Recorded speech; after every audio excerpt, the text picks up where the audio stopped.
Welcome, and thank you for joining the webinar today. We're going to be covering what's new in security with Dynamics 365 for Operations. My name is Alex Meyer. I'm the Director of AX and Dynamics 365 for Operations Development at Fastpath. My email and Twitter are listed below. If you guys have any questions, either during or after the webinar, please feel free to reach out, and I'll be happy to answer those.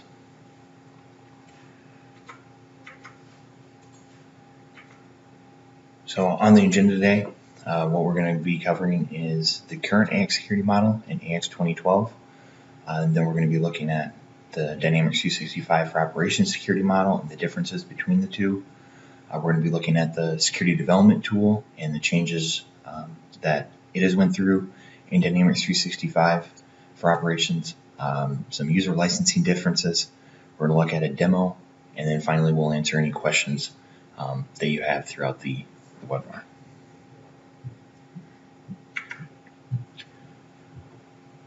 So this is a graphical representation of the current security model in AX 2012.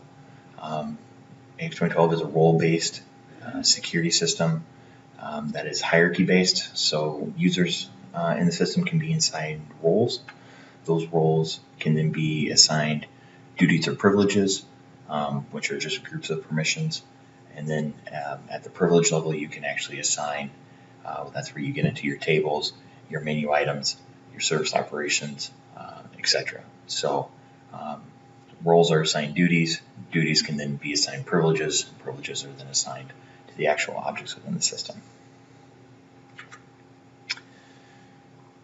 Some more in-depth information on the security model. AX 2012 is a pessimistic security model in that the user only has access to objects that are explicitly granted. There are template roles, duties, and privileges delivered out of the box. Those roles can either be used just how they are, or they can be customized, or you're actually able to create custom roles, duties, or privileges as well. Roles are system-wide, so they're the same across all companies or legal entities. But then you can take the user roles and actually restrict them by legal entity. So you can say, I want this user to have a particular role in this legal entity or this group of legal entities. Record level security is available. That was replaced by the extensible data security or XDS policies. This is where you can restrict rights based on effective date, sales territory, organization. You can set up users via Active Directory groups. So authentication in AX is done by Windows Active Directory. So you can go in and create an AD group, put AX users into that group, and then set up and assign the security to that group within AX. And then all users within that group would be granted the security of that group. So you could create an AP clerks AD group, put all of your AX users that have AP clerks, that are AP clerks, into that group, and then assign the group that security.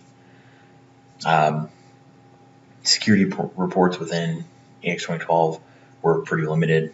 Trying to get information about roles, duties, and privileges, user role assignment, stuff like that was very limited within AX 2012.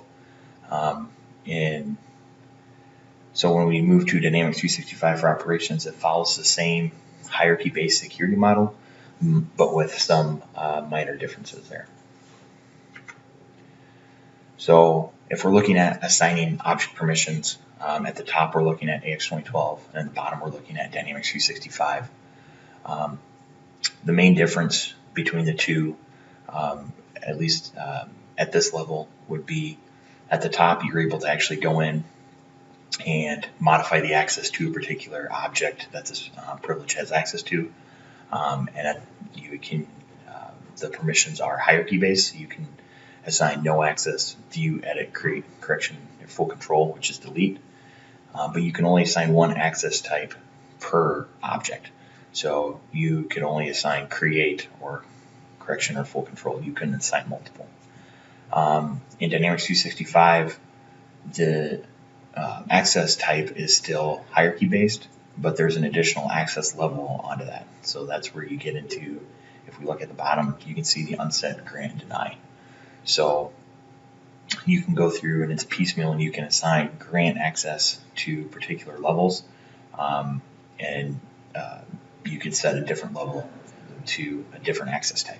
So in Dynamics 365 for operations, the access levels are unset, grant, deny. Unset meaning that no access is assigned. Grant being that you're explicitly granting access to that access type for that permission. And deny is an explicit deny.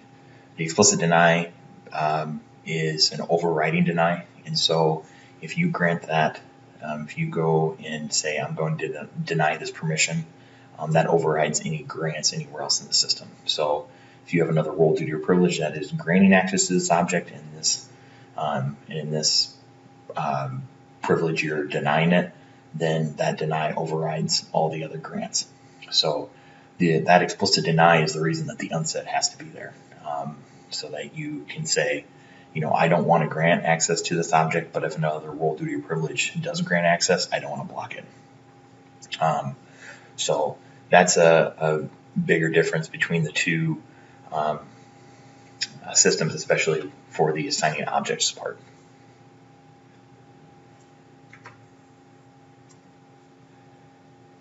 All right, and so if we look at environmental differences between AX 2012 and Dynamics 365, in AX 2012, the design time and runtime environments lived on the same machine. And what do we mean by that? The design time is where you actually do customizations of code.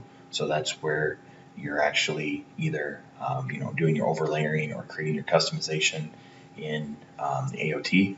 And the runtime is actually where the application is ran.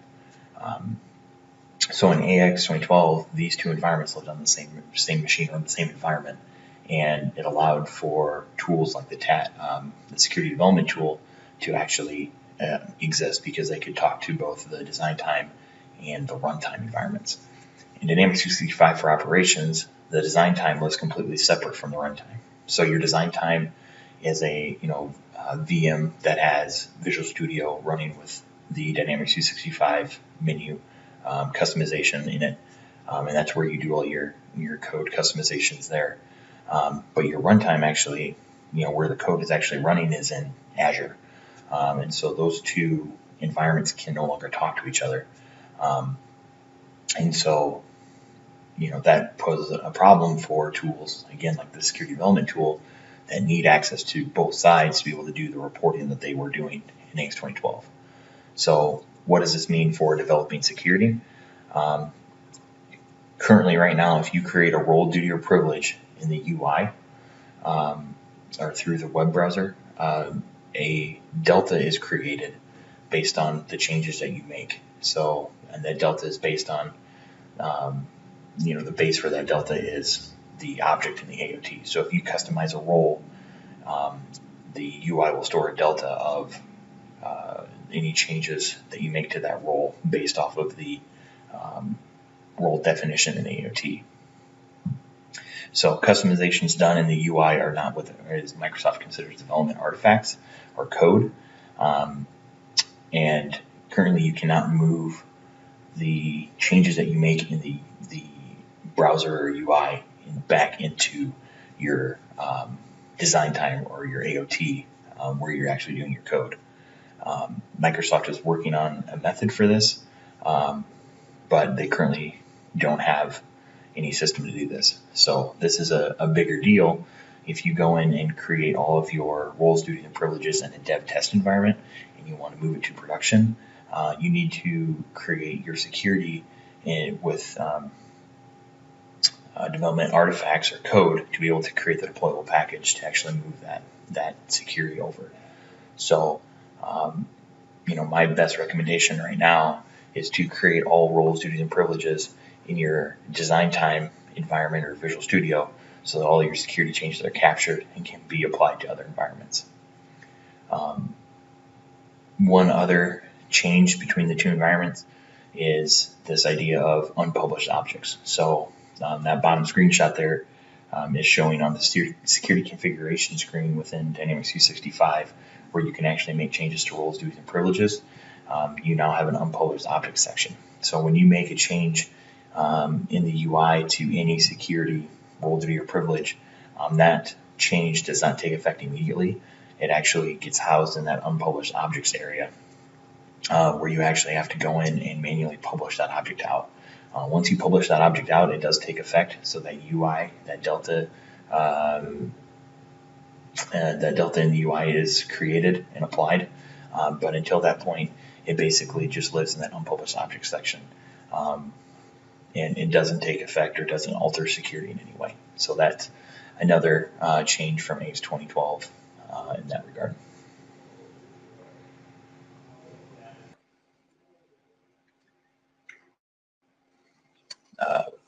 One other area where there is some difference is around data security with Dynamics 365. So, with the change from being on-premise with AX 2012 to the cloud in Dynamics 365, Microsoft had to put some additional security around it.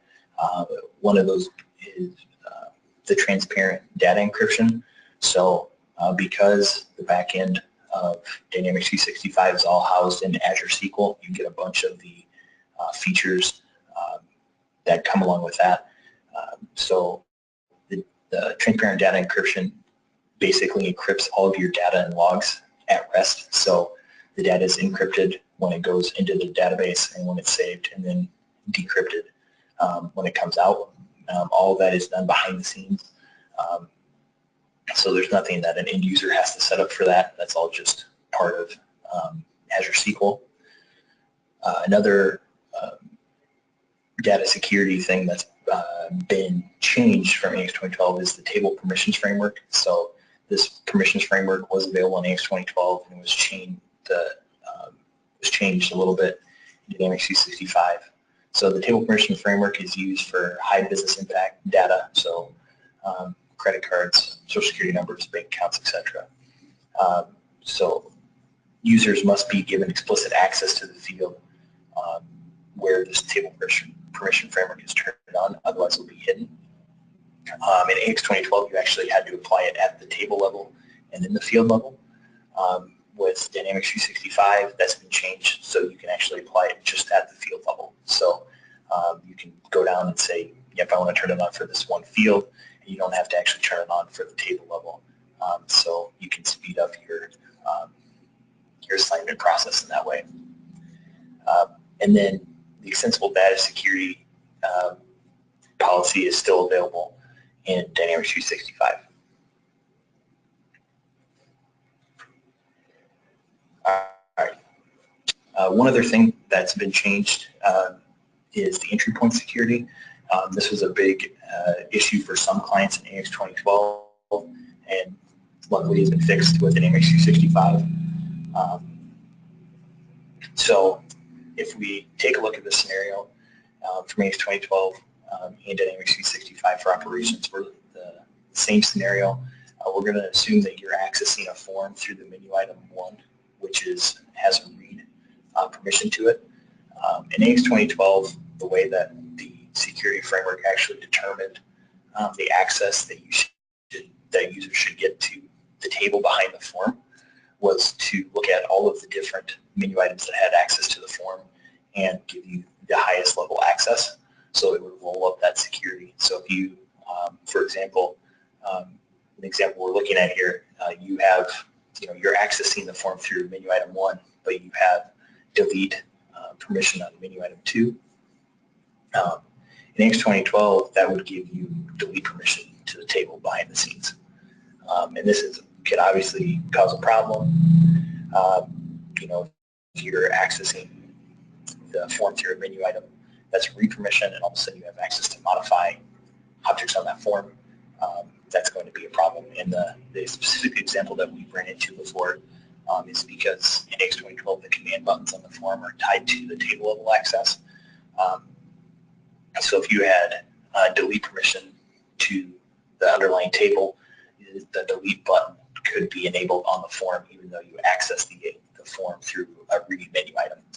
So in Dynamics 365, the menu item permission is being honored now. So if you access the form through a read permission, read menu item, you're going to have read menu item, read permission to the table. If you access the form through a delete menu item, you're going to have delete permission to the table.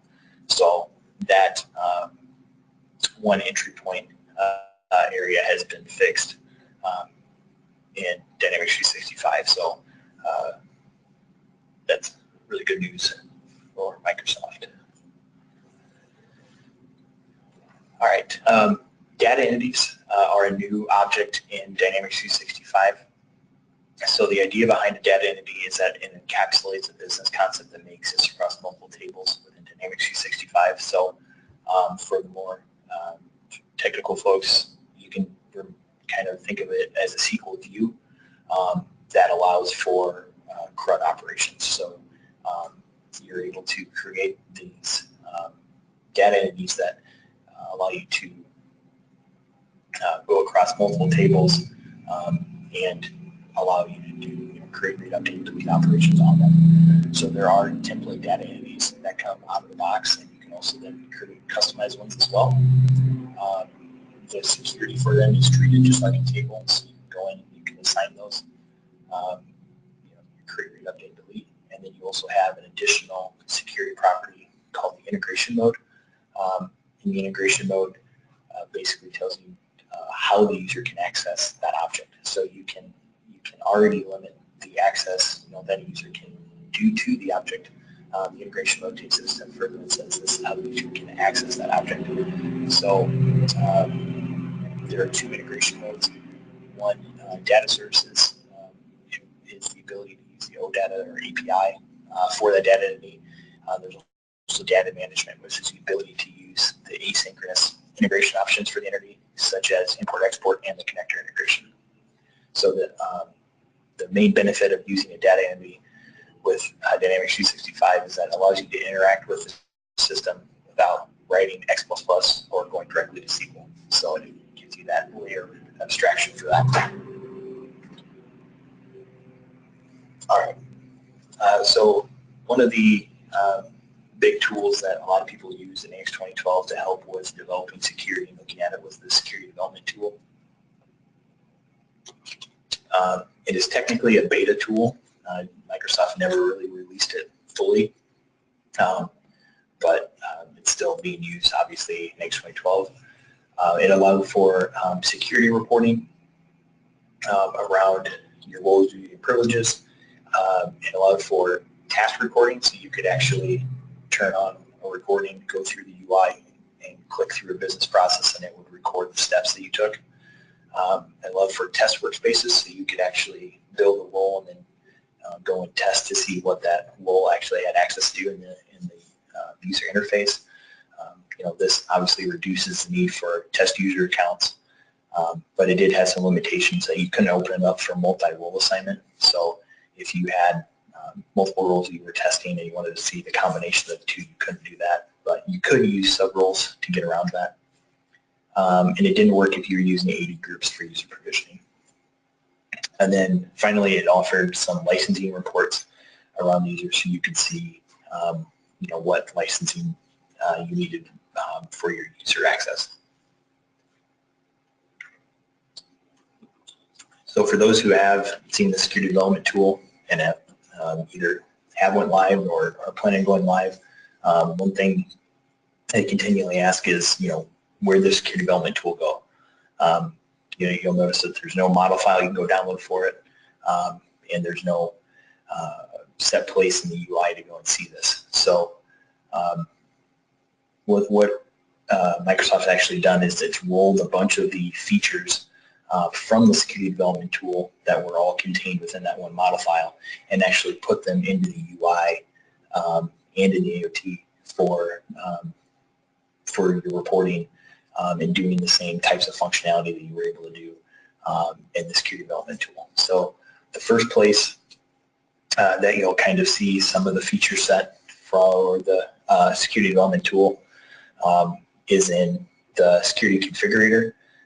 If you select a role, duty, or privilege in the security configurator and you go up and hit the view permissions button, what that's going to go do is it's going to go and run a report that shows you the hierarchy of the role, duty, or privilege, as well as access to those. So the report looks something like this, where you can see the role, duty, privilege. You'll be able to see the resource or object that is assigned, the resource type or the object type. and then you'd be able to see your read, update, create, delete, correct, and invoke permissions. So you're able to see what are granted, which are unsent, which are denied there. And then on the very right-hand side of this report, you would get the object type that is applicable to that object. So if the object type is some sort of entry point, you'd be able to see a license type on there. All right, one of the other areas where you can see the security development tool features in Dynamics 365 is if you go into a form and you go to the options in security diagnostics, a dialog box will pop up on the right-hand side, and it'll actually show you the roles, duties, and privileges that have access to that particular form. So you can very easily then go through and say, oh, I need to add this privilege, this duty to this user so they have access to the form. If you highlight one of the rows in this dialog box, you'll have the ability, if you select a role, you can actually add a role to a user. If you select a duty, you can add the duty to a role. And if you select a privilege, you can add the privilege to a duty. So it allows you to very quickly go through and create security based on what forms the user would need access to. All right. One of the other features of the security development tool that was brought across was the task recorder. So at any point in the UI, you can go insert a task recording. It's always up in the upper right-hand corner under the gear icon. You can click task recorder. Again, a dialog box will come out of the right-hand side that'll allow you to keep track of your task in real time. So as you click through the UI, you'll notice that tasks are popping up to show that. And then when you're finished with your recording, you can actually export that recording in a number of different formats. So you can save it to your PC or export it as Word document and get the text layout of that. You can upload it to Lifecycle Services, or you can save it as a developer recording, which is the option that I would recommend if you want to do the next step of the process that we'll show on the next slide here. So if you do take that task recording and download it as a developer option, you have the ability to view the menu items that were used during that task recording. So you can actually see what menu items a user would need to be assigned to be able to actually do that process. To do this, you would go to, in the UI, you go to Security Administration module. Under the Security heading, there's a Security Diagnostics for Task Recording, and you can upload the XML file that you just generated. If you do that, what's going to happen is it's going to give you the output that you see on the right-hand side there.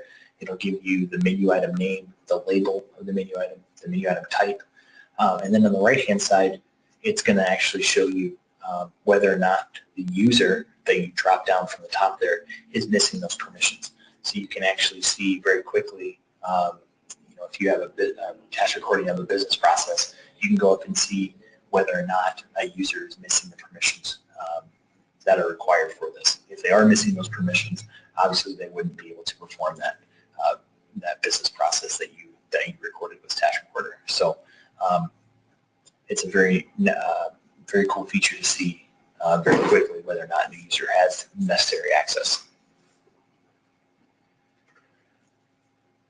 So user licensing.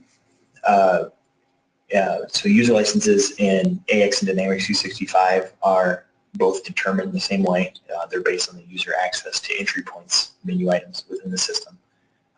Each entry point has two separate license properties attached to it. So you have the view license type and maintain license type. If a user has read access to a particular menu item, you'll be assigned the view license type. If they have the ability to modify the menu item in any way, they're going to be required to have the maintain license type. So based on the user's access to the entry point, that will dictate which user license is required for the access. With user licensing, there are 4 hierarchy-based license types in AX 2012. you have the enterprise user as the highest, functional and task user, and then self-serve user is the lowest. In Dynamics 365 for operations, the hierarchy has been simplified to only include 3 levels. So you have operations, which will be listed as enterprise in the AOT, activity, which was recently added in Update 5. So if you're in a previous version of Dynamics 365, you won't see that, that user license type.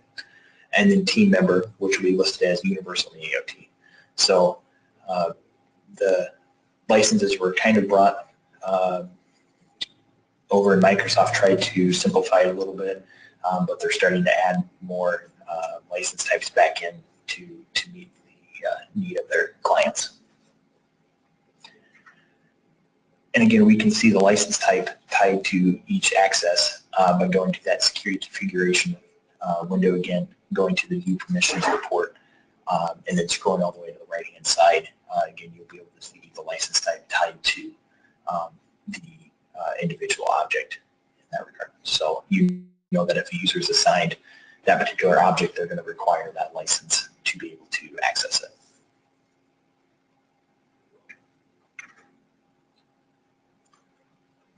All right. So there are also some reports, security reporting features in the AOT. So for those that haven't seen, the AOT has changed to be Visual Studio. So that's your development environment now. So you get a lot of the features of Visual Studio now when you're doing your development and customizations, which is really nice. But the security reporting within the AOT, there will be a special Dynamics 365 menu item now. When you launch it, you can go down to add-ins, and the true reports that we're looking at are the view-related roles for all duties and the view-related objects and license for all roles. So the view-related roles for all duties is going to show you the role to duty assignment. This is especially useful if you're using the out-of-the-box segregation of duties platform from Microsoft. The view-related objects and license for all roles exports an Excel file that has 2 tabs. The first tab is a license information tab, that report that shows all role duties and privileges and the license type that is required for each.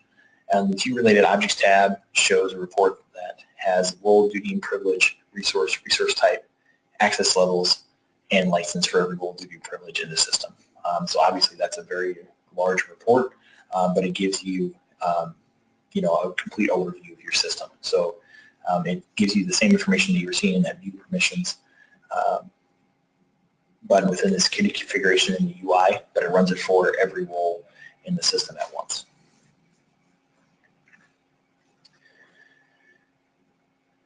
And then if you, additional reporting in the AOT, if you open up any role, duty, or privilege with the designer, and you go into add-ins, and you can see view-related objects and view-related roles. If you select view-related objects, it's going to show a report similar again to the view permissions report that we saw earlier, where you get role, duty, privilege, resource, access type, access level, and license.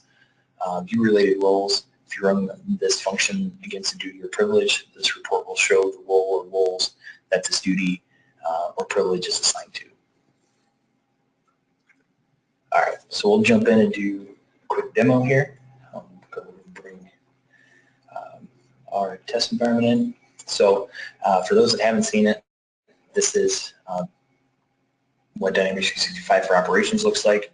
We're going to jump to system administration and security configuration here.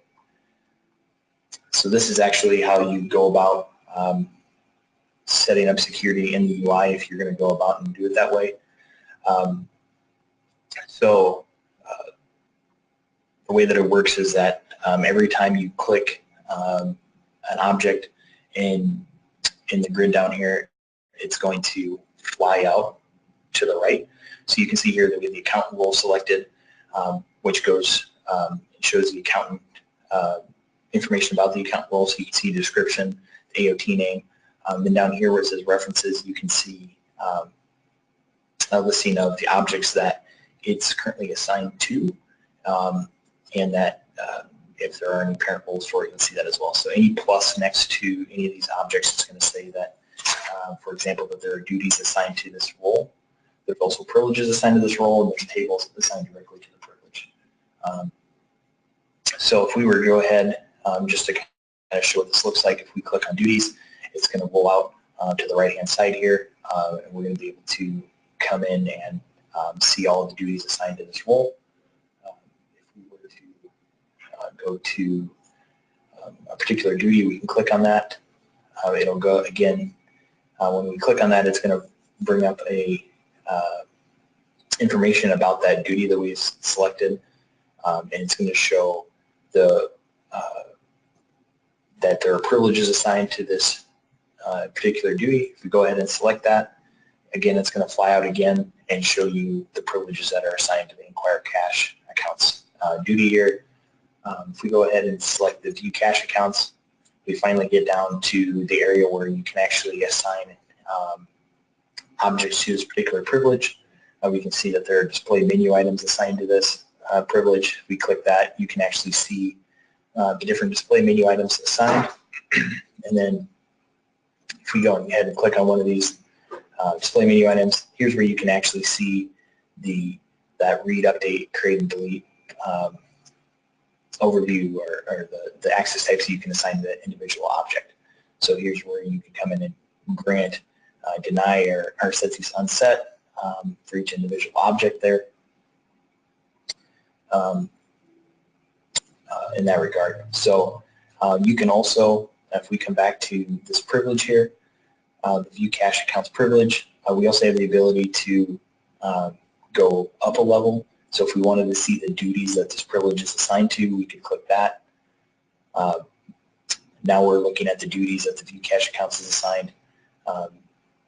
We could go to maintain translation journals. So now we're looking at that particular duty. We could go on the privileges of that duty,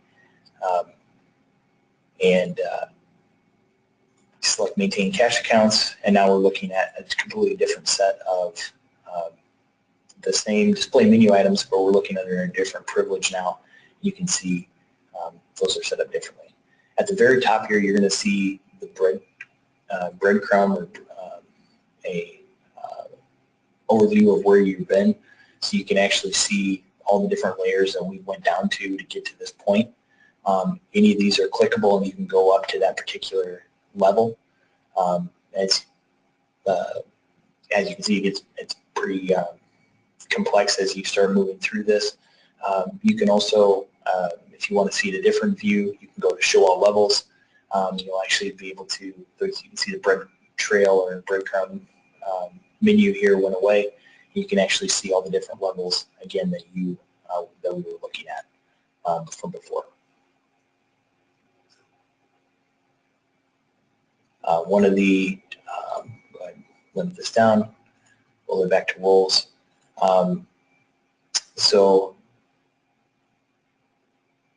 here's where that view permissions report that we kept referring to during the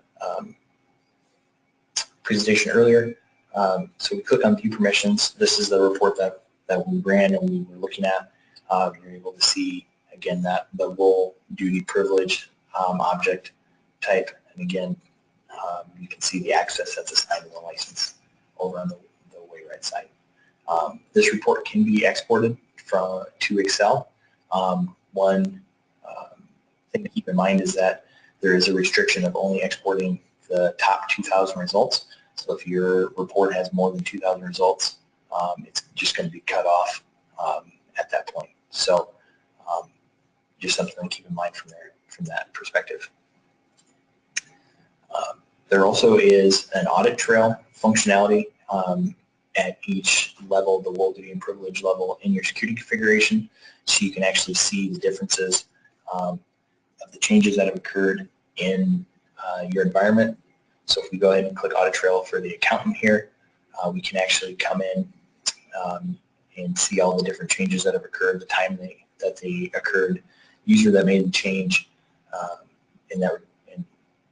for those particular role here. One cool feature is that we can select multiple different changes, and we can go to compare.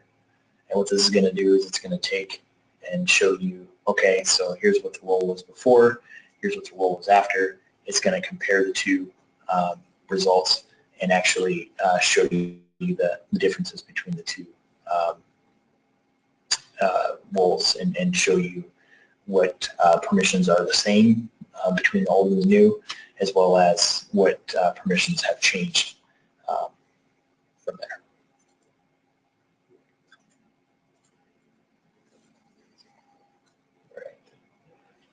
One last thing that I wanted to show. If my environment's going to act.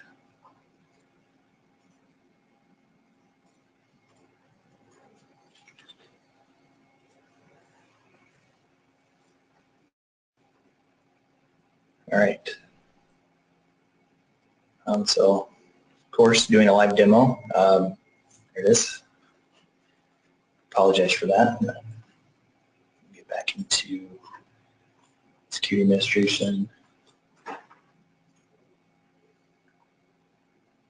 Configuration here.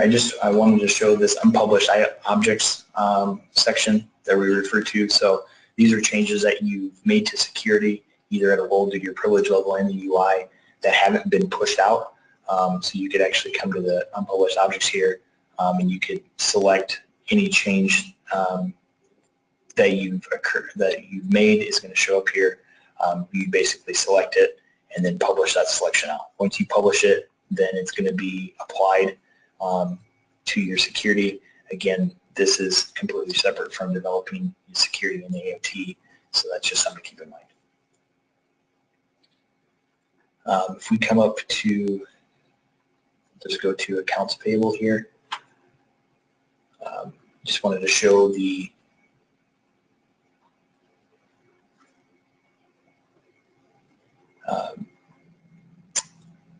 security configuration option.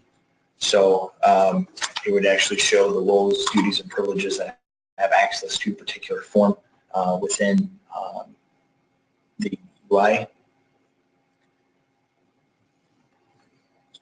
we go. So if we click security diagnostics here, you can see these are all the roles, duties, and privileges that have access to the then table list page menu item, or the form here. And you can see that if we click the role here, we can add roles to a particular user. We can, if we select a duty, we can add duties to a role. If we select a privilege, we can add privileges to duties. So you can very quickly come in and decide, if a user needs this form, what, or if you're, modifying security, the roles, duties, and privileges that currently have access, and what you could do to modify the security. So they do have access.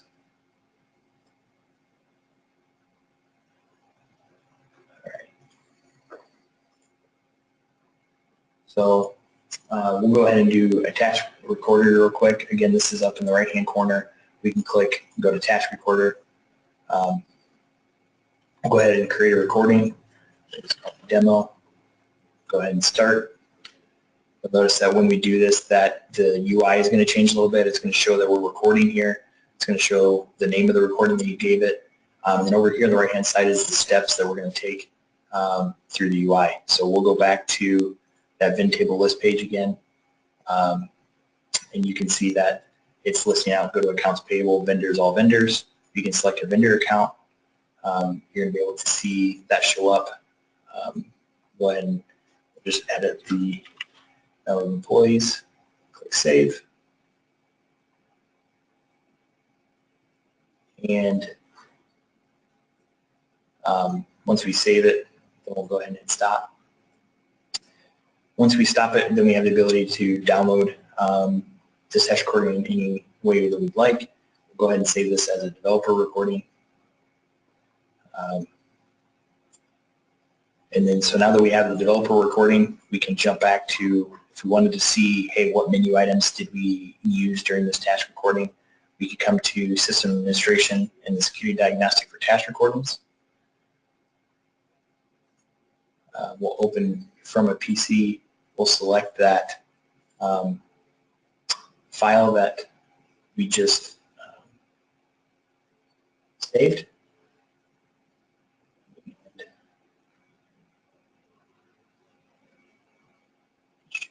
Show the menu item that was used. So obviously we did a very simple task recorder there.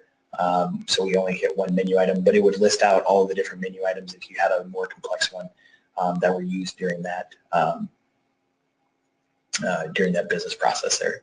So you're able to see the label, the actual menu item name, display, and then if we go ahead and select a user here from the dropdown, for instance, Benjamin here, we can see based on Benjamin's current security that yes, he is missing permission, so he wouldn't be able to actually go to the VinTable list page, menu item, or the vendor's form to actually complete this task.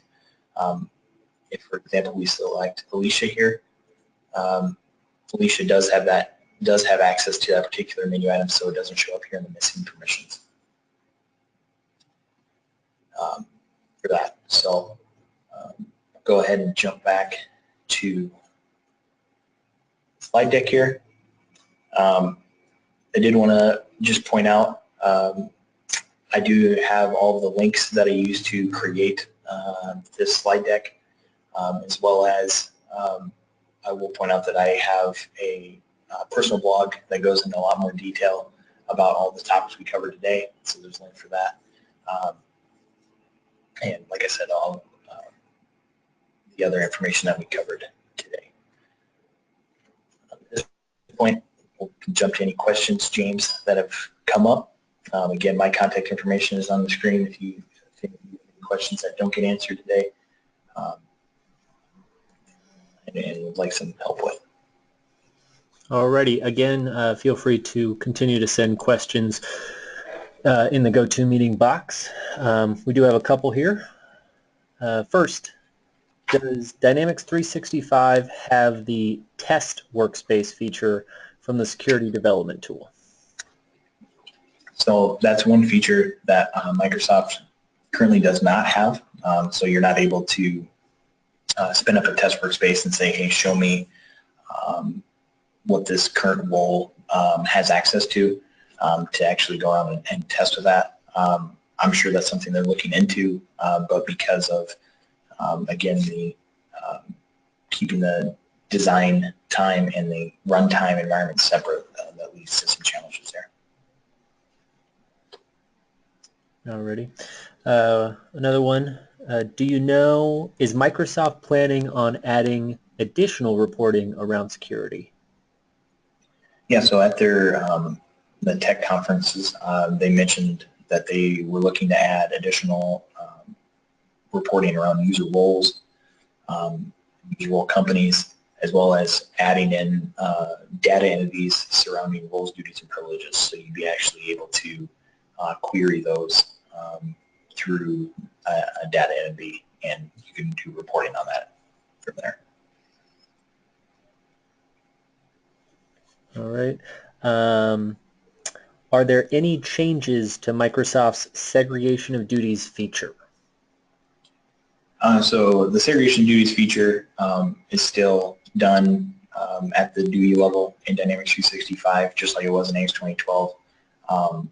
So again, there's still some gaps in that feature, but the feature itself is still the same between the two tools. Alrighty. That's all the questions I'm seeing. Give it another second.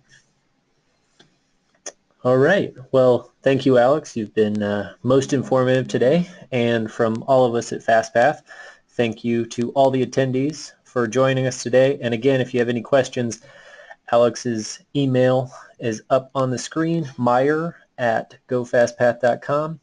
He's available for additional questions, and as well as going to our website, and feel free to look up his blog. It's just as informative, if not more informative, than the webinars that Alex puts on. So again, thank you, and enjoy the rest of your day.